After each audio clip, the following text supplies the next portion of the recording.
میں ایک شہر میں گیا تو وہاں آج کل وہ پہلے تھا نا عمرے کے ٹکٹ محفل نعت میں، تو آہستہ آہستہ مجمع سمٹ گیا، تو اب ایک نیا سلسلہ شروع ہوا ہے کہ جہیز کی پرچیاں نکالی جائیں گی۔ تو اسی سال آپ کے قرب میں ایک جگہ 10 کے 15 جہیز فنڈ تھے، تو مجھے خطاب کرنے کے لیے انہوں نے کہا، تو بڑے شوق سے منتظم محفل نے بتایا کہ 15 بچیوں کا جہیز بھی نکالا جائے گا، اور اس پردے کے پیچھے ہزاروں بچیاں بیٹھی ہوئی ہیں۔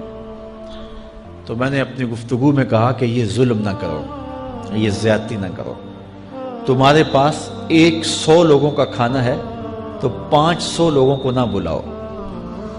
کہ تم قرعہ اندازی کر کے 100 آدمیوں کو کھانا دے دو اور 400 آدمیوں کو کہو کہ تمہارا نام نہیں نکلا۔ تمہارے پاس 100 کا کھانا ہے تو 100 کو ہی پردے سے بلاؤ اور ان کو کھانا کھلا دو۔ میں نے کہا 10,000 بیٹیاں اس پردے کے پیچھے بیٹھی ہیں آپ کے بقول، اور آپ ان میں سے چند کو قرعہ اندازی کے ذریعے جہیز فنڈ دے رہے ہیں۔ ہر پرچی پہ 10,000 بیٹی کا دل دھڑکے گا کہ شاید میرے مقدر جاگ پڑے اور غموں کی سیاہ رات ختم ہو گئی، لیکن جب آخری پرچی کے بعد اعلان کیا جائے گا کہ قرعہ اندازی مکمل ہو گئی، تو کتنی بیٹیاں گھروں میں جب واپس جا رہی ہوں گی تو تم نہیں جانتے ان کے قدم کتنے بوجھل ہوں گے، اور رسول اللہ کا میلاد ہو اور بیٹیاں آنسو بہاتی ہوئی جائیں۔ تو میں نے کہا تم خوشیاں خریدنے لگے تھے، غم خرید لیے تم نے، خوشیاں بانٹنے لگے تھے، غم بانٹ لیے تم نے۔ تو یہ زیادتی نہ کرو، یہ جو رواج پڑ رہا ہے یہ اپنی نمائش کے لیے، خدا را آگے تم نے عمرے کے ٹکٹ بانٹے، بہت کچھ کیا لوگوں کو اکٹھا کرنے کے لیے، اور کیا کیا رنگ اپنائے گئے۔ میں نے کہا وہ اچھا تھا، چلو مجھے اس پر بھی بات ہے، لیکن چلو میں نہیں کرتا، لیکن یہ ظلم نہ کیا جائے کہ محافلات میں مجمع اکٹھا کرنے کے لیے جو ہے وہ غریبوں کی بچیاں بلا کر کے تو 10 کو آپ دے کے باقیوں کہیں کہ معذرت ہمارے پاس اتنا ہی تھا۔ تو آپ کے پاس 100 کا کھانا ہے، 100 کا پانی ہے، تو 500 پیاسوں کو نہ بلائیں، 500 بھوکوں کو نہ بلائیں، 100 کو ہی بلا کر کے پردے سے جو ہے وہ ان کی مدد کریں۔ تو میں یہ کہتا ہوں کہ ہم جہیز فنڈ دینے کی بجائے، یہ جب تک یہ حالات ختم نہیں ہوتے، ہمیں خفیہ طور پہ یہ بھی کرنا چاہیے، لیکن ساری قوم ادھر لگ گئی ہے،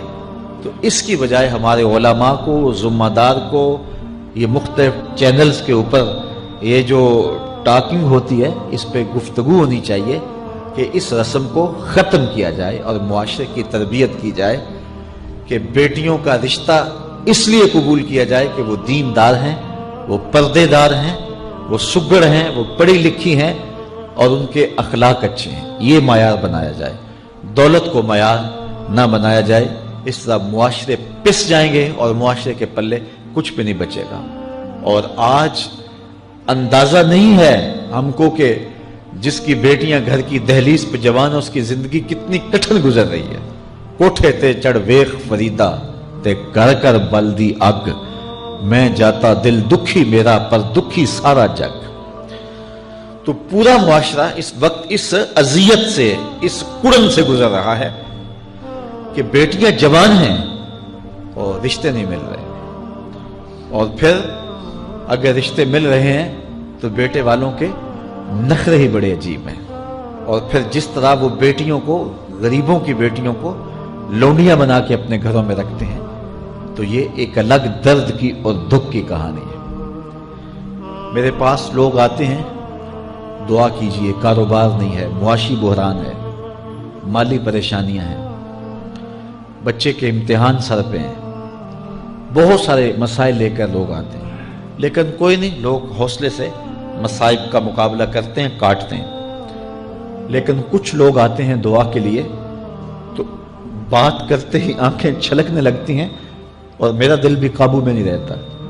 لوگ کہتے ہیں کہ حضرت دعا کرو، بیٹی سسرال میں دکھی ہے، اللہ سکھ دے دے۔ تو میں دعا بھی کرتا ہوں، لیکن میں تنہائی میں جا کے روتا ہوں کہ اس درد کا مداوع کیا ہے، اس دکھ کا علاج کیا ہے، اور معاشرہ تیزی سے اس تکلیف کی طرف بڑھ رہا ہے، اور طلاق کی شرح بھی جو ہے وہ بڑھتی چلی جا رہی ہے۔ میرے پاس ایک دن ایک صاحب آئے، ساتھ ان کی بیوی تھی، اور میں انہیں جانتا ہوں، عزت دار لوگ تھے۔ تو انہوں نے کہا کہ ہم آپ سے کوئی تنہائی میں بات کرنا چاہتے ہیں۔ تو ان کے اپنے عزیز تھے، بیٹیاں اس شخص کی زیادہ ہیں، اپنے عزیزوں میں شادی کر دی۔ تو اس وقت انہوں نے طے کر لیا کہ کوئی بات نہیں، ہم جہیز نہیں لیتے۔ لیکن وہ باپ بلک بلک کے مجھے کہہ رہا تھا کہ کتنے دنوں سے میری بیٹی گھر آ کے بیٹھی ہوئی ہے، اور وہ کہتے ہیں کہ اتنی دیر واپس نہ آنا جب تک تیرا جہیز پورا نہیں ہو جائے گا۔ میں کہتا ہوں کتنا صفاق معاشرہ ہو گیا ہے اور کتنے کٹھن حالات ہو گئے ہیں۔ تو جب معاشرہ اس کیفیت میں چلے جائے تو پھر انارکی پھیلتی ہے اور معاشرے پھر قائم نہیں رہتے۔ تو کتنی باپ کی دہلیز پر بوڑھی ہونے والی بیٹیاں، ان کی سسکیاں، ان کی آہیں اور ان کی چیخیں اس معاشرے کو بے چین کی ہوئی ہیں۔ تو امیر لوگوں کی ذمہ داری ہے کہ وہ غریبوں کے دکھ بانٹ لیں۔ اللہ تعالیٰ ارشاد فرماتا ہے کہ فکو رقبہ او اطعام فی یوم ذی مسغبہ، کسی پھنسے ہوئے کی گردن چھڑانا یہ بڑی نیکی ہے۔ تو اس وقت غریب کی بیٹیوں کا رشتہ کوئی قبول نہیں کرتا۔ اگر کوئی نوجوان اور اگر کوئی سرمایہ دار غریبوں کی بیٹیاں قبول کر لے تو یہ اس کی مہربانی ہوگی، اور اگر یہ نہیں کر سکتا تو کم از کم ان بیٹیوں کی شادیوں کا اہتمام کیا جائے، لیکن یہ مہربانی کی جائے کہ غریبوں کی بچیوں کو نمائش گاہ میں نہ کھڑا کیا جائے اور ان کی غربت کا تماشا نہ بنایا جائے۔ رات کی تنہائی میں ان کے ماں باپ کی خدمت کی جائے تاکہ وہ اپنی بیٹیوں کو عزت سے اٹھا سکیں۔ میرے حضور نے ارشاد فرمایا وَرَجُلٌ تَصَدَّقَ بِصَدَقَةٍ فَأَخْفَاهَا حَتَّى لَا تَعْلَمَ شِمَالُهُ مَا تُنْفِقُ يَمِينُهُ، جس شخص نے تنہائی میں خیرات کی کہ دائیں ہاتھ نے جو خرچ کیا بائیں کو پتہ بھی نہ چلا، قیامت کے دن جب کوئی سایہ نہیں ہوگا اللہ اس شخص کو اپنے عرش کا ٹھنڈا سایہ عطا فرمائے۔